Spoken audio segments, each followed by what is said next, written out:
Bismillahirrahmanirrahim. Assalamualaikum warahmatullahi wabarakatuh. Waalaikumsalam. Waalaikumsalam Waalaikumsalam warahmatullahi warahmatullahi wabarakatuh. Hah? Alhamdulillahirabbil alamin. Assalatu wassalamu ala asrofil anbiya'i wal mursalin. Sayyidina wa maulana Muhammadin wa ala alihi wa sahbihi ajma'in. La hawla wa la quwata illa billahil aliyil azim. Rabbi shrah li sadri wa yassir li amri wahlul 'uqdatam min lisani yafqahu qawli amma ba'd. Alhamdulillah pada malam hari ini Allah memberi kesempatan kepada saya untuk sharing ya. Jadi apa yang saya dapatkan ya dan saya praktekkan ya semoga nanti Allah memudahkan lisan ini untuk menyampaikannya dan memudahkan panjenengan semuanya untuk memahaminya dan juga menerapkannya. Karena insya Allah ilmu sedikit yang kita dapatkan ketika kita mengamalkannya, disitulah ada berkahnya dan insya Allah akan ditambah oleh Allah ilmunya gitu ya insya Allah. Baik, alhamdulillah saya langsung saja di sini saya akan share screen sendiri. Izinkan saya Ustazah Erita untuk dijadikan host. Ya, alhamdulillah.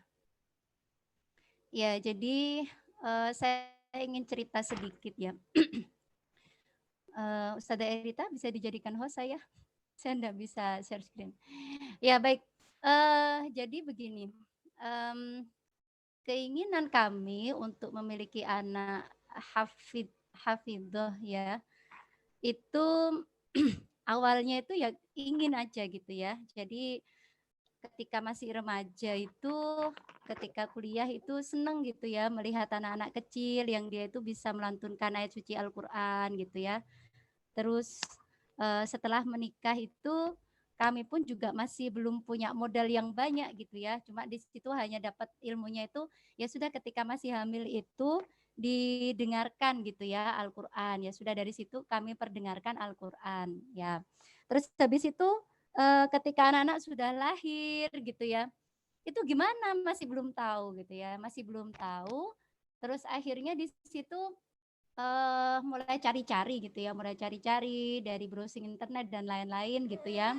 Sampai di situ ketemu juga ikut kelas gitu ya, kelas homeschooling gitu ya, yaitu tahfidnya. Terus diterapkan kok begini ya gitu ya, kurang kurang kurang pas gitu ya. Nah terus akhirnya dari situ cari-cari informasi lagi, akhirnya alhamdulillah Allah mudahkan di situ mulai kenal dengan metode tabarok gitu ya. Jadi alhamdulillah bisa ikut pelatihan mulai dari eh, level 1 gitu ya, level 2 dan level 3 alhamdulillah. Terus habis itu cari-cari lagi gitu ya. Karena memang salah satu tipe saya itu pengen dapatnya tuh banyak gitu ya, nggak hanya itu tuh saja gitu ya.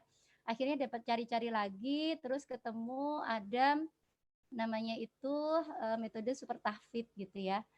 Itu ikut pelajari, ikut diklat dan lain-lain dan ya alhamdulillah dari situ oh lebih terbuka gitu ya. Oh berarti begini-begini. Habis itu Umi gitu ya. Etikror dan lain-lain banyak lah gitu ya. Sehingga dari situ alhamdulillah gitu ya semakin banyak ilmu yang kita dapatkan gitu ya. Itu akhirnya cobalah ketika anak saya nggak berhasil pakai cara ini, saya pakai cara yang lain. Ketika nggak berhasil begini, pakai cara yang lain begitu ya. Sehingga alhamdulillah dari situ akhirnya dapat formula untuk anak saya gitu ya. Dan bisa jadi nanti untuk anak panjenengan itu coba oh pakai cara ini nggak bisa pakai cara ini pakai cara ini sehingga kita itu tidak hanya terpaku pada satu cara saja. Jadi kalau cara itu banyak gitu ya. Sebenarnya kalau kita mau berpikir tentang cara itu banyak sekali. Tinggal kita itu berpikir aja apa ya usulnya yang pas ya dengan anak saya yang kayak begini gitu ya.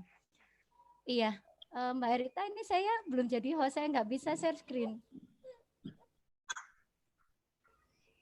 Belum bisa share screen ya. Jadi dari situ akhirnya ya setelah cari-cari lagi gitu ya sampai sekarang pun juga masih cari-cari lagi gitu ya. Si tahfidz. Sebentar. Ya. Ya ini abinya masih masih sholat jamaah. Iya. Ini gimana ya? Saya hanya menyampaikan saja nggak apa-apa ya. Ya baik. Jadi dahsyatnya tahfidz anak di usia dini ya. Ini itu kalau kita apa ya namanya dahsyat itu kan berarti kan luar biasa gitu ya. Ketika di situ kita itu bisa memulai tahfidz itu anak-anak itu di usia dininya, jadi usia kecil. Dan sebenarnya ketika kita itu mendidik anak kita, apa sayang? Oh sebentar ya, ini si kecil minta apa ya? Minta ini? Iya. Jadi ketika kita itu mendidik anak-anak kita gitu ya untuk memulai hafalannya di usia dini, sebenarnya kita itu sedang mengikuti jejak pendidikan Islam ya. Jadi ini apa sayang? Yang mana yang mana? Sebentar ya. Alhamdulillah. Ya. Ya, jadi sebenarnya kita itu sedang mengikuti jejak ya. Bagaimana di sini para iya. Yang mana? Oh, sebentar ya. Ini si kecil minta sesuatu.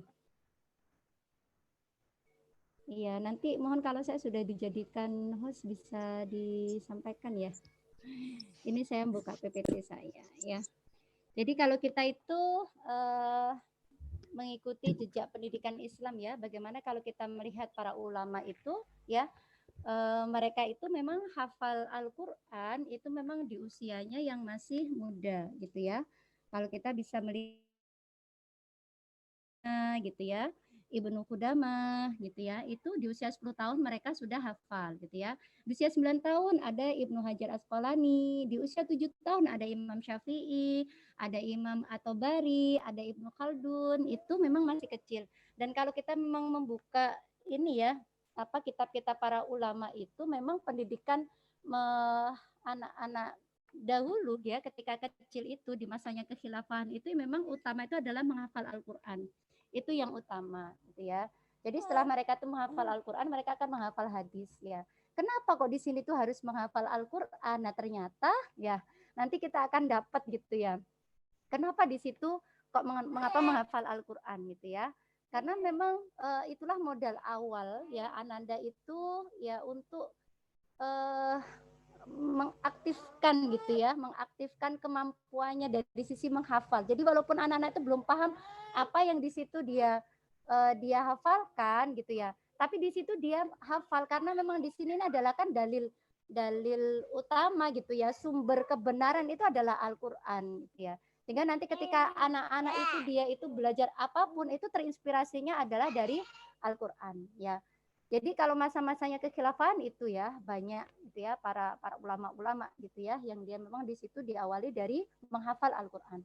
Nah, kalau misalnya saat ini gitu ya, kita mengenal ada Syekh Al-Qur'an gitu ya, ada Abdurrahman As-Sudais gitu ya, ada Mahmud Khalil Al-Qushairi yang memang sejak kecil itu adalah menghafal Al-Qur'an.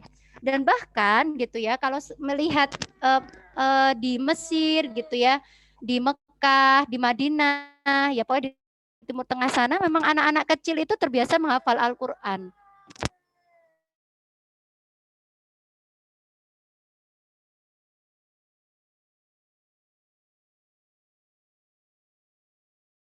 Ya, yang ada di Indonesia saat ini yang kebanyakan anak-anak itu kan diarahkan nyanyi-nyanyi dan lain-lain kayak seperti itulah kayak di PGTK yang kalau secara kita timbang itu ilmunya ya hanya sangat sedikit saja gitu ya, sangat sedikit saja. Ya. Jadi sangat sedikit saja. Jadi sebenarnya itu sangat eman sekali gitu ya. Ketika di situ anak-anak itu sebentar, itu ada Mbak Kakak itu mainan sama Mbak Kakak yuk. Ustazah, apa enggak bisa langsung share screen langsung Ustazah tanpa jadi host? Ini tadi saya coba klik-klik kok kayak bisa nggih Ustazah? Oh gitu ya. Nggih, coba rumiyin Ustazah mungkin bisa. Apakah sudah bisa? Nggih, sampun sudah terlihat. Oh, alhamdulillah. Iya. Tadi saya nggak nyoba, soalnya saya lihatnya nggak jadi host gitu ya. Baik ya, ini tadi ya. Jadi dari itulah terinspirasi. Oh bisa kok anak-anak sekarang tuh bisa. Suaranya kurang keras, Ustazah Priani. Oh Suaranya iya, terlalu kecil. terlalu kecil suaranya. Ya, jadi harus didekatkan. Iya. Jadi sebenarnya bisa gitu ya, sehingga ketika di situ saya ikut pelatihan, salah satu pelatihan ya gitu ya, dahsyat sekali gitu ya, anak-anak itu ketika memang menghafalnya itu sejak usia dini gitu ya. Khairukum man ta'allamal Qur'ana wa huwa fatasini khalaqahullahu bilahmihi wa damihi. Jadi siapa yang di situ belajar Al-Qur'an gitu ya pada usia belia. Jadi pada usia kecil gitu ya, maka di sini Allah itu akan mencampurkan Al-Quran itu ke dalam daging dan darahnya. Jadi memang Al-Quran itu menyatu dalam dirinya. Maka Masya Allah kedahsyatan ini itu saya temukan benar. Jadi anak-anak itu dia akan responsif gitu ya dengan Al-Quran. Jadi kalau ada lagu-lagu lain gitu ya, itu sudah otomatis dia itu menutup telinganya. Nggak suka aku dengan itu, Mi.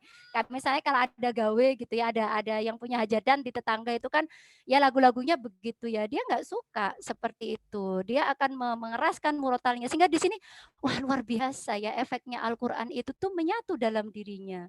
Dan memang kalau misalnya apa ya, kita kalau di Al-Quran itu kan banyak ini halal, ini haram gitu ya. Itu sangat mudah bagi anak itu kita arahkan gitu ya. Misalnya di surat Al-Baqarah itu kan apa saja yang halal, apa saja yang haram, itu kan sudah langsung bisa gitu ya, langsung bisa menerima gitu ya. Bahkan kedahsyatan itu luar biasa ketika di situ belajar akidah, belajar apa itu cepat gitu ya menangkapnya gitu ya. Oh ya Mi, karena begini itu luar biasa. Itu dahsyat yang pertama yang saya dapatkan. Terus yang kedua ya, itu kedahsyatan itu kita sebagai orang tua itu akan segera mendapatkan pahalanya. Itu ya. Kan kalau anak-anak dia memang masih belum balik kan, sehingga memang di sini kan dia itu masih belum dapat pahalanya. Tapi orang tua kita yang segera dapat ya. Ini jadi seorang anak yang belum mencapai usia balik apabila mengerjakan kebaikan maka akan dicatat juga pahala untuk kedua orang tuanya gitu ya. Jadi anak itu memang dia itu sudah apa ya, sudah belajar beramal soleh itu sejak kecil. Jadi kalau misalnya kita bayangkan ya anak-anak itu awal dia bisa menghafalkan hanya satu ayat, habis itu meningkat jadi satu surat gitu ya. Itu anak-anak itu sudah kita biasakan dia duduk sejak kecil, itu kan luar biasa, sudah membiasakan dia itu sejak kecil itu loh ya. Nah, jadi dan ini pun pahalanya itu kepada orang tua juga ya. Jadi apabila melakukan dosa tidak dicatat untuknya maupun untuk kedua orang tuanya. Ini terkait dengan anak kecil ya. Tapi luar biasa berarti kan segera dapat pahalanya dianya dan orang tuanya ya. Sebentar. Iya lanjut. Masya Allah ya si anak kecil-kecil ini ya. Nah yang selanjutnya di sini itu menolak balak bagi keluarganya. Dan ini juga saya rasakan Bu ya luar biasanya itu. Jadi di sini sesungguhnya Allah itu akan menimpakan azab kepada suatu kaum. Kemudian Allah mendengar seorang bayi atau anak dari mereka membaca Alhamdulillahirabbil alamin. Maka Allah di sini akan mengangkat bala tersebut selama 40 tahun karena bacaan anak tersebut ini luar biasa ya. Dan memang yang dirasakan itu alhamdulillah gitu ya. Maksudnya anak-anak itu secara kesehatan pun ya Allah Masya Allah ya nggak apa-apa udah ya secara kesehatan pun kami pun itu lumayan lebih terjaga gitu ya walaupun memang ada sakit itu ya wajar lah tapi kita merasakan itu ya sebentar gitu.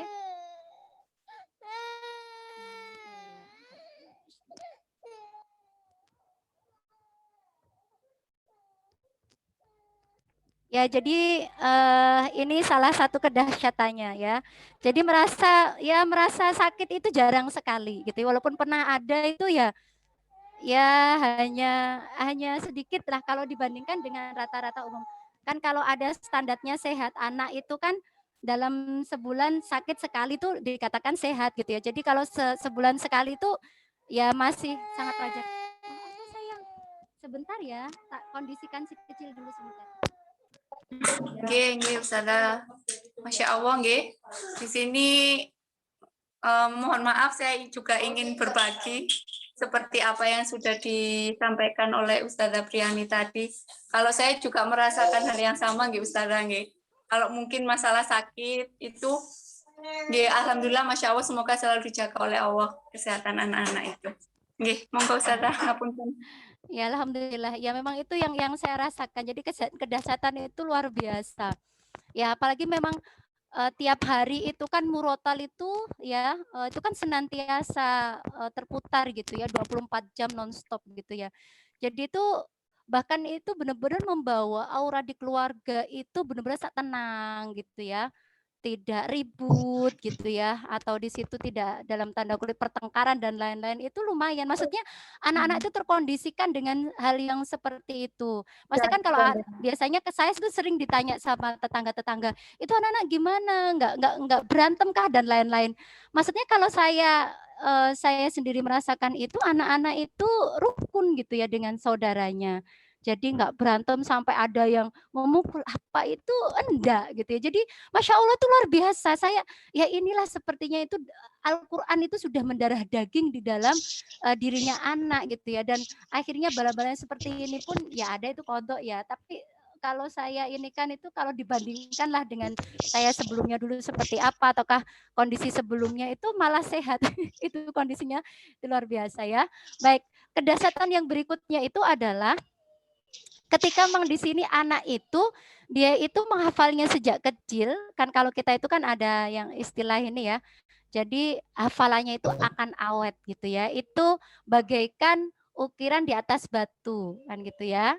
Jadi belajar di waktu kecil itu bagaikan mengukir di atas batu ya, karena memang awet ya. Dan Masya Allah ini jawaban ini itu rahasianya saya dapatkan kemarin ketika saya ikut ya salah satu forum eh, forum nasional. Nggak nasional sih soalnya pesertanya juga internasional juga dari luar negeri juga. Itu membahas terkait dengan otak ya. Itu dikaitkan dengan sains Islam itu seperti apa. Itu luar biasa gitu ya. Karena memang otak anak kecil gitu ya, terutama dia di usia dini itu perkembangannya itu sangat pesat. Ya, jadi benar-benar dia tuh menyerap apapun yang dia kasihkan. Kita pun nggak ngajari dia nyerap, dia bisa. Begitu. Andai kan misalnya, kok anak saya nggak bisa-bisa Ustazah. Loh, jangan menyepelekan yang namanya otak anak ini. Bisa jadi anak itu bukan berarti dia tuh nggak bisa, cuma anak itu nggak mau saja mengucapkannya. Ya, atau dia tuh kok nggak hafal-hafal sih Ustazah. Belum tentu dia tuh nggak hafal. Bisa jadi di dalam otaknya tuh dia sudah merekam, tapi memang dia itu tidak mau mengucapkan.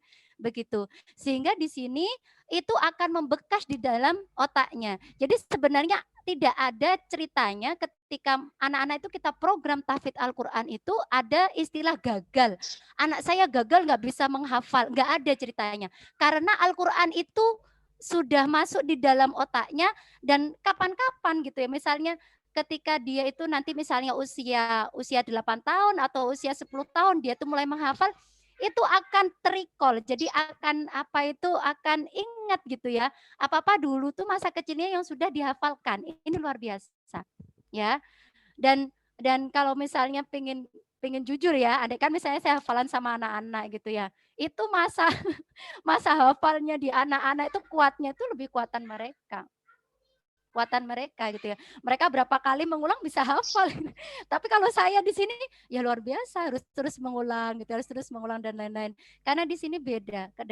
Apa itu di usia mereka yang masih kecil gitu ya dengan kita yang sudah emak-emak gitu ya. Tapi bukan berarti nggak bisa loh ya. Kita harus berlomba dengan anak ya. Fastabiqul khairat bersama dengan anak-anak. Dan Masya Allah ya, ketika anak itu sudah punya modal Al-Quran, dia sudah terbiasa dengan hafalan, dia itu mengingat-ingat dari berbagai event yang saya ikuti ya, itu dari data itu menunjukkan anak-anak yang memang dia itu menghafal ya misalnya dia tuh di sekolah umum ya, dia ikut takhusus yang tahfidz Al-Qur'an, dengan dia tuh yang reguler biasa. Itu prestasinya anak-anak yang tahfidz Al-Qur'an itu dia akan lebih tinggi dibandingkan dengan yang dia reguler biasa. Kenapa? Karena memang Al-Qur'an itu mencerdaskan anak. Ya, dan Masya Allah saya merasakan itu luar biasa. Anak-anak itu ketika mengajarkan itu enggak sulit. Jadi Kak misalnya hadis gitu ya, innamal a'malu binniyat wa innamal likulli imrin ma nawa. Itu diulang sekali, 2 kali, 3 kali, 4 kali bisa hafal gitu dan cepat gitu ya. Set gitu. Sehingga Masya Allah sehingga saya tuh merasakan kalau misalnya saya kaitkan ya dengan kitab-kitab adab yang saya ikuti gitu misalnya Tadkiratus Sami lah ataukah apa tuh Qimatuz Zaman dan Ulama memang benar gitu ya. Memang benar-benar Al-Qur'an itu kalau sudah ditanamkan sejak kecil dia sudah punya modal untuk mengaktifkan otaknya itu sudah sejak sejak kecil sehingga istilahnya kalau di dalam otak itu neuron-neuron dendrit-dendritnya itu sudah saling terhubung sehingga ketika kita sampaikan apa itu dia sudah langsung mengkaitkan oh gini gini gini gini sehingga itu luar biasa itu saya merasakan itu Masya Allah sehingga kedahsyatan ini itu yang memang sudah apa dijalani pendidikan Islam masa ulama ini eman kalau misalnya kita itu tidak ikut menjalankannya saat ini.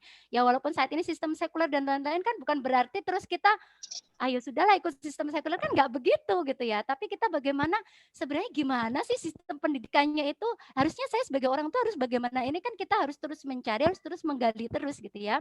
Sehingga di sini ketika banyak orang itu yang mengatakan bisa tak anak usia dini itu menghafal Al-Qur'an kan gitu ya bisa bisa gitu ya ada yang dia pesimis gitu ya ada yang dia tuh optimis gitu ya biasanya keoptimisan atau pesimis ini kaitannya dengan pola pikirnya gitu ya kalau dia tuh sudah paham bagaimana keutamaan menghafal Al-Qur'an cara-caranya bagaimana dia akan menyampaikan bisa gitu ya karena secara fakta pun banyak di sini tuh anak-anak kecil ya memang dia itu bisa menghafal Al-Qur'an andaikan misalnya yang dia pesimis bisa jadi dalam salah satunya itu karena dia banyak dapat bisikan gitu ya entah itu bisikan dalam bentuk jin ataukah bisikan dalam bentuk manusia nah ini kan karena mereka itu kan senantiasa apa ya tidak inginkan apa itu kaum muslimin gitu ya anak-anak generasi kita itu menjadi para penghafal Al-Qur'an itu kan mereka enggak mau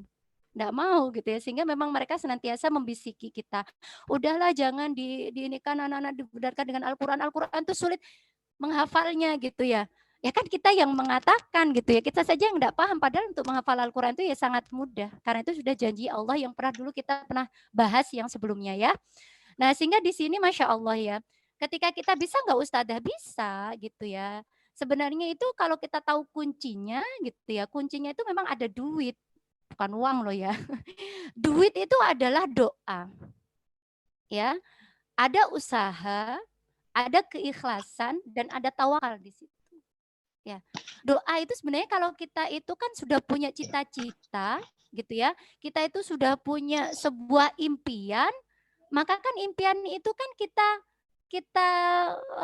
doakan gitu. Maksudnya impian itu kita langitkan di atas dan kita doakan semoga Allah itu mengabulkannya. Bisa mengabulkan doa-doa itu. Karena kita ya sudah kan bisanya kita itu punya impian itu ya Allah mudahkanlah gitu ya anak saya menghafal Al-Qur'an. Apalagi kita sebagai ibu ya yang di situ insya Allah doanya kan dikabulkan sama Allah gitu ya.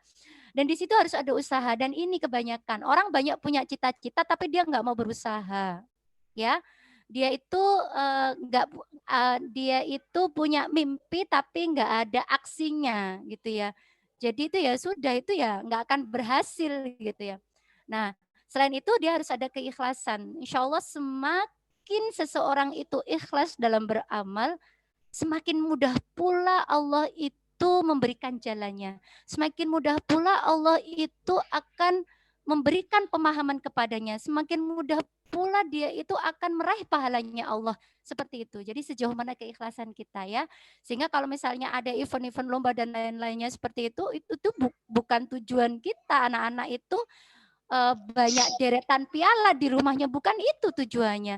Tapi bagaimana anak itu sebenarnya sudah sejak kecil itu sudah kita biasakan untuk produktif, yaitu menabung pahala sebanyak-banyaknya ya. Dan di sini adalah tawakal. Kita serahkan hasilnya itu kepada Allah. Ya, karena itu bukan urusan kita gitu ya. Ya sudah, itu adalah bagaimana Allah itu memberikan, anak saya usia segini dapat hafalan berapa sih hari, udah nggak usah lihat anak orang lain gitu ya. Kita lihat saja anak kita, oh ini itu kan masuk dalam rizki ya. Ya sudah, kita dikasih rizkinya anak, ternyata anak saya umur 6 tahun gitu ya. Hafalnya itu 1 juz, alhamdulillah, disyukuri saja. Insya Allah akan ditambah lagi gitu ya, nikmatnya oleh Allah. Nah, maka di sini yang ingin saya kupas lebih jauh itu terkait dengan usaha. Ya, karena insya Allah kalau doa udah paham lah, kalau namanya keikhlasan sudah paham, namanya tawakal sudah paham. Tapi yang harus di sini itu, yang harus kita benar-benar garis bawah itu, kita harus ada usaha ke sana gitu ya. Jangan sampai di situ tuh hanya sekedar impian saja ya. Maka kalau kita itu melihat usaha gitu ya, itu memang harus punya target. Ya, kalau seperti kemarin itu kata dokter siapa sih namanya, saya lupa ya, dokter PhD, beliaunya itu meneliti tentang otak gitu ya. Ketika saya bertanya gitu ya, di forum tersebut saya bertanya gitu ya, apakah program tahfidz Al-Quran itu bagus untuk otak anak? Beliau menyampaikan bagus begitu ya, bagus gitu ya, tahfidz Al-Quran itu. Jadi kalaupun belum ada apa itu penelitian, belum ada penelitian ke arah sana, tapi secara hipotesis kuatnya gitu ya, itu anak akan, otaknya itu akan berkembang gitu ya, karena memang itu tadi, apa itu, dendritnya itu bisa nyambung gitu ya, sehingga memang di situ akan terjadi sebuah kecerdasan di anak gitu ya. Dan program tahfidz itu bagus. Anak harus, ketika tahfidz itu ada target, iya memang iya. Beliau menyampaikan harus memang ada target untuk kita mengukur, dan tapi yang beliau garis bawahi itu adalah proses. Begitu. Prosesnya di sini nggak boleh ada pemaksaan. Prosesnya itu harus menyenangkan dan lain. Betul, saya setuju dengan beliaunya.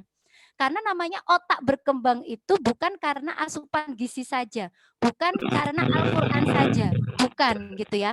Tetapi salah satu otak itu bisa berkembang tuh karena afeksi ya, karena kasih sayang kita ketika kita mengajarkan, ketika di situ kita kasih knowledge apa. Nah, itu yang harusnya itu juga kita berikan ke anak gitu ya. Sehingga kalau kita katakan di sini target, ya di situ harus ada target untuk mengukur. Ya, saya minta dibantu untuk ini ya. Apakah saya yang jadi host? Saya kembalikan lagi enggak ya. Biar bisa fokus ya. Minta tolong yang masih terbuka mikrofonnya bisa diinikan ya. Ya, Eman, kalau misalnya forumnya itu terpecah ya. Sehingga di sini target itu satu, dia harus spesifik gitu ya. Misal gitu ya, misal ya. Anak saya usia 6 tahun itu harus hafal berapa juz? Itu kita harus spesifik, menuliskannya itu harus spesifik. Enggak boleh, Ustazah yang penting program tahfidz sebisa-bisanya, enggak bisa begitu. Ya, makanya kalau ikut yang tahfidz emak-emak, saya akan menentukan targetnya berapa. 1 juz ini tuh berapa bulan. Nanti itu yang akan bisa kita evaluasi. Gitu ya. Dan sesuaikan dengan kemampuan gitu ya. Anak, biasanya target itu ya dibuat mudah dulu, ketika belajar, ketika proses itu, oh ternyata bisa dinaikkan, target itu bisa dinaikkan. Nah, itu kan kita lihat dari evaluasi. Nah, yang kedua di sini tuh dapat diukur ya. Dapat diukur itu maksudnya apa? Hafalan itu tuh bisa diukur tiap harinya. Tiap hari anak saya menghafal surat berapa, ayat berapa gitu ya. Nah, itu bisa, berarti besok itu harus bagaimana. Jadi dalam seminggu nanti dapat berapa, dalam 1 bulan dapat berapa, dalam 1 tahun dapat berapa juz. Itu harus bisa diukur. Ya. Jadi jangan sampai ya situlah mengalir seperti air, nggak bisa begitu, nggak bisa. Nggak bisa, nanti nggak jadi. Tiba-tiba misalnya saya tuh punya target anak saya tuh gini, tiba-tiba anak sudah 10 tahun, sudah 12 tahun, dia belum dapat apa-apa gitu ya. Belum dapat hafalan 1 juz, belum dapat 2 juz. Tapi beda kalau di sini tuh kita tuliskan target. Ya itulah target itu kita naikkan kepada Allah, biar Allah di situ yang merealisasikan target-target itu ya. Terus selanjutnya ya. Ketika kita menuliskan di situ spesifik ya, dapat diukur, tujuan itu bisa dicapai. Ya, jangan sampai kita menuliskan tujuan yang mustahil. Jangan, itu pokoknya itu tujuan itu bisa dicapai. Misal ya, saya mentargetkan anak saya 6 tahun hafal 30 juz. Bisakah tujuan itu diraih? Sebenarnya bisa, andai kan ada program-program yang lebih detail dan lain-lain. Tapi kalau misalnya saya menuliskan target itu, anak saya tidak ke situ gitu ya. belum bisa itu diraih oleh anak saya, sudah tujuan itu targetnya tuh diturunkan begitu ya. Gitu ya. Sehingga bukan mustahil itu. Jadi kalau kita menuliskan itu sudah bisa ngereng-reng lah, ini bisa nggak ya? Oh bisa, ini insya Allah bisa dicapai lah gitu ya. 1 tahun 1 juz bisa gitu ya. Nah, terus adanya pengulangan untuk mencapai tujuan. Maksudnya apa? Maksudnya ketika di situ kita tuh sudah punya target, ya untuk meraih tujuan itu. Jadi kalau tujuan itu bisa dicapai sehari, anak saya itu hafalnya itu 1 baris, misal aja 1 baris, ya. Nah itu harus ada pengulangan gitu ya. Jadi harus diulang-ulang. Andai kan itu nggak bisa hari ini, misalnya diulang besok hari. Nah ini kan harus ada pengulangan untuk mencapai hasil tersebut. Bahkan kalau namanya hafalan Al-Quran itu harus terjaga. Jadi apa yang sudah dihafalkan itu dimurojaah gitu ya setiap harinya. Minimal itu kalau hafalan itu dalam sehari itu 1/4 dari total yang sudah dihafalkan. Jadi kalau misalnya Zaro Zaira misalnya, dia hafal 4 juz. Dalam sehari itu dia itu murojaahnya berapa? 1 juz. Harus begitu. Ya, itu untuk menjaga hafalannya karena esensinya menghafal Al-Qur'an itu adalah murojaah. Begitu, nggak bisa kalau sudah menghafal habis itu tidak dimurojaah hilang, ya sudah hilang. Jadi akan kembali lagi seperti dia itu menghafal ulang kan begitu ya. Nah, terus di sini ada batas waktu. Ada batas waktu itu spesifik gitu ya. Jadi misal ya, anak saya harus hafal juz 28 ini dalam 1 tahun. Nah, dalam 1 tahun itu akan bisa terbreakdown gitu ya ke bawah. Dalam bulan ini berarti surat apa, surat apa, surat apa. Berarti pekan ini apa, itu harus ada. Gitu ya. Sebenarnya ini kalau pengen bahas lebih lanjut itu ada di Daurah Tahfidz gitu ya. Itu lebih detail bagaimana cara menyusun program tahunan, semester dan lain-lain itu ada di sana ya. Terus siap penerima tambahan. Jadi kalau misalnya ternyata anak kita itu bagus gitu ya. Oh 1 baris itu terlalu mudah ya baris begitu. Itu adalah kalau punya target itu begitu. Sehingga kalau misalnya di akhir tahun gitu ya, oh ternyata itu melebihi target. Kenapa? Karena memang anak itu dia itu bisa ditambahkan lagi apa itu target-targetnya gitu ya, ditambahkan ayatnya yang dihafalkan. Oke, saya lanjut lagi ya. Sehingga di sini penting sekali kita itu membuat perencanaan ya. Jadi